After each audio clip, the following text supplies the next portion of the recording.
pergunta sobre o que é a Lei Mariana Ferrer, por que ela é tão polêmica e no que ela interfere na sociedade, nos seus ou nos nossos direitos. Bom, primeiro eu gostaria de perguntar se você já ouviu falar na Lei Mariana Ferrer. Deixe nos comentários aqui a sua pergunta, porque podemos fazer um vídeo de complementação para dar maiores informações.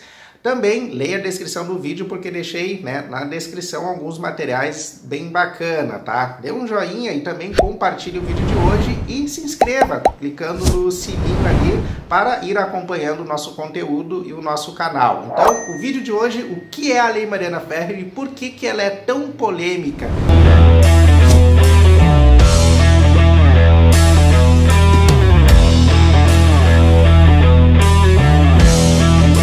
Falarmos da lei, é importante rememorarmos o caso Mariana Ferrer. Afinal de contas, a existência dessa legislação se deu por causa da repercussão, da notoriedade que o caso se deu na mídia. Mariana trabalhava como promotor de uma casa noturna e, segundo a versão apresentada por ela, teria sido dopada por um homem que lhe ofereceu bebida. Depois teria sido levada para o quarto. Aqui eu gostaria de fazer uma observação. Acabou sobrando até por um mágico ilusionista, o caso Mariana Ferrer. Mas, afinal de contas, o que este profissional, o que este mágico tem a ver com o caso Mariana Ferrer? Ele teve a vida dele praticamente destruída por causa disso, e poucas pessoas sabem.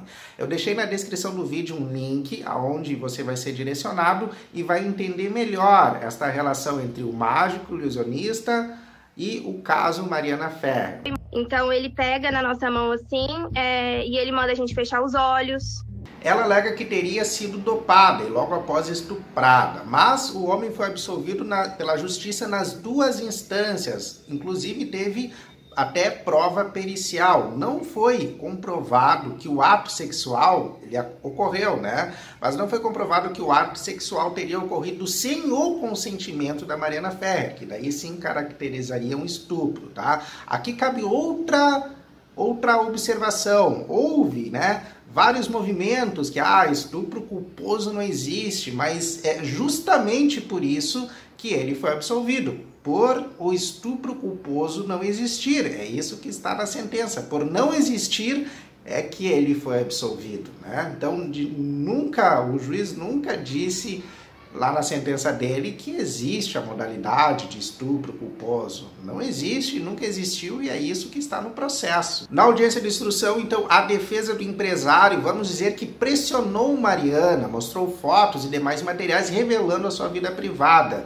e até enfrentando a Mariana utilizando duras palavras. Mas independente disso ser correto ou não, foi o que deu ensejo ou motivou a Lei Mariana Ferrer, a criação da Lei Mariana Ferrer. Mas afinal de contas, o que diz esta legislação? No papel, a lei diz que o mundo é bonito, que é tudo muito colorido, os unicórnios ali pulando, que não deve haver a violência institucional, para que não haja a revitimização da vítima, ou seja, alguém que teria sofrido ali algum crime, violência doméstica, crime de abuso, e depois estar lá no judiciário sofrendo na audiência, violência psicológica. Eu sei que até aqui você deve estar pensando, bom, mas isso não é ruim, isso é bom, Como eu disse anteriormente, no papel ele é bom, mas por que na prática é ruim? Então eu vou ler aqui o que basicamente a Lei Mariana Ferrer proíbe. A manifestação sobre circunstâncias ou elementos alheios aos fatos, objeto de apuração aos autos. Aos autos, para quem não sabe, é o processo. E proíbe também, a proibição de linguagem, informações ou materiais que ofendam a dignidade da vítima. Então preste atenção, vamos supor que numa falsa denúncia, mais uma vez, numa falsa denúncia, um homem esteja sendo processado criminalmente apenas com a palavra da suposta vítima, desacompanhada por qualquer outro tipo de prova. Não há prova testemunhal, de que o fato teria ocorrido, que o fato criminoso teria ocorrido. Não há, além de não ter testemunhas, não há nenhuma prova pericial e não há qualquer outro tipo de prova, seja filmagens, gravações. Então, mais uma vez, o exemplo é numa falsa denúncia de alguém que está sendo processado apenas com a palavra da vítima, desacompanhado por qualquer outro tipo de prova. Quer dizer, aí nós temos basicamente 50% de chances, né, dessa suposta vítima estar falando a verdade,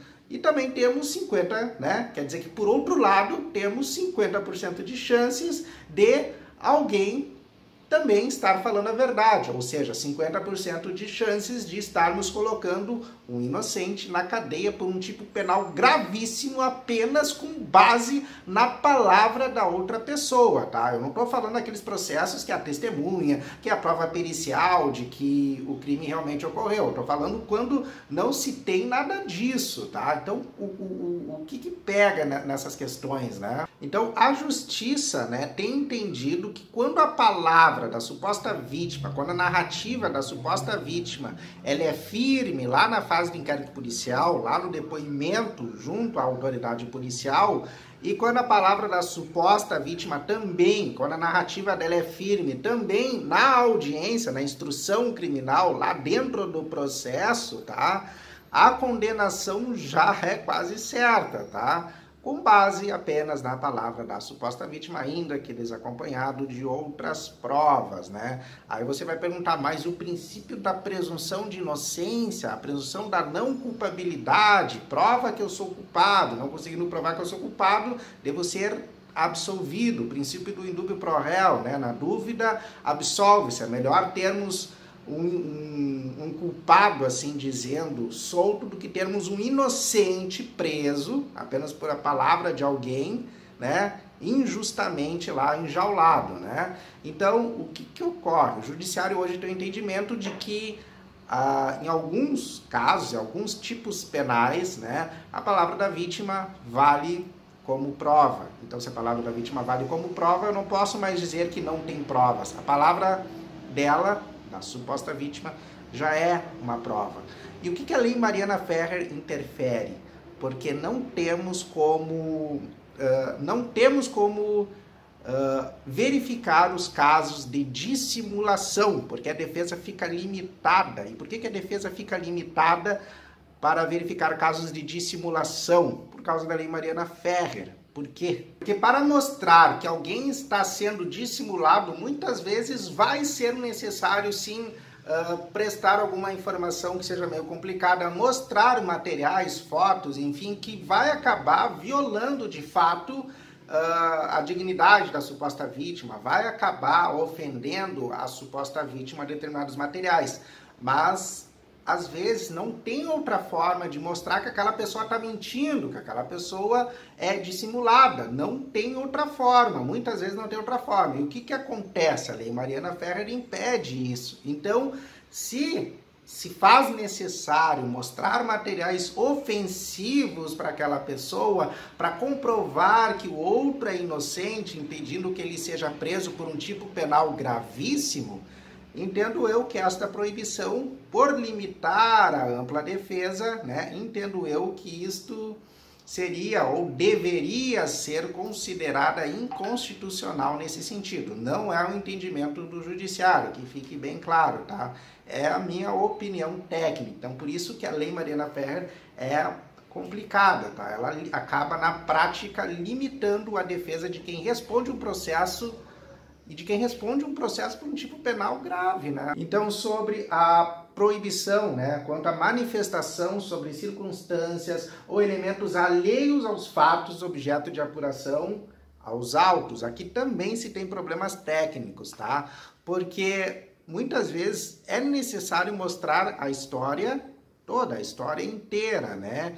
E aqui acaba sendo meio que um gatilho para o Ministério Público, para o próprio Poder Judiciário, para pegar o ponto apenas, né? Apenas a parte da história que interessa para a acusação. O resto pode ser facilmente considerado que não tem relação ao objeto daquilo que vai ser julgado, mas pode ter uma relação indireta, como, por exemplo, para demonstrar que aquela pessoa é dissimulada, que aquela pessoa está mentindo.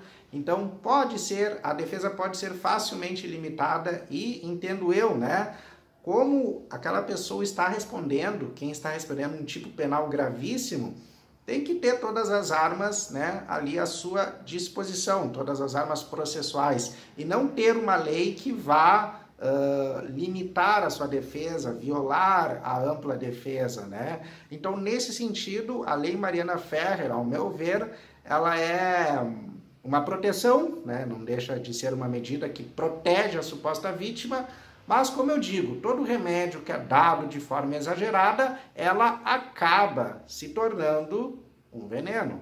Então, no que a Lei Mariana Ferrer pode interferir no seu ou nos nossos direitos? É que se você ou alguém for processado criminalmente com base apenas na palavra da suposta vítima ou apenas na palavra da outra pessoa, além da sua defesa ficar limitada por causa da Lei Mariana Ferrer, né, desequilibrando a balança, né, essa pessoa pode ser facilmente condenada com base apenas na palavra do outro, mesmo que desacompanhado de qualquer outro meio probatório, mesmo que não haja prova pericial, mesmo que não haja prova testemunhal, mesmo que não haja fotos, mesmo que não haja gravações. A condenação já é quase certa se a palavra da outra pessoa, se a narrativa daquela outra pessoa for firme lá na delegacia e firme lá na audiência criminal, instrução criminal. Então, deixe nos comentários o que você acha sobre isso. Eu já vou dizer a minha opinião. Para mim, a maior irresponsabilidade do Poder Judiciário é condenar alguém apenas com a palavra da outra pessoa.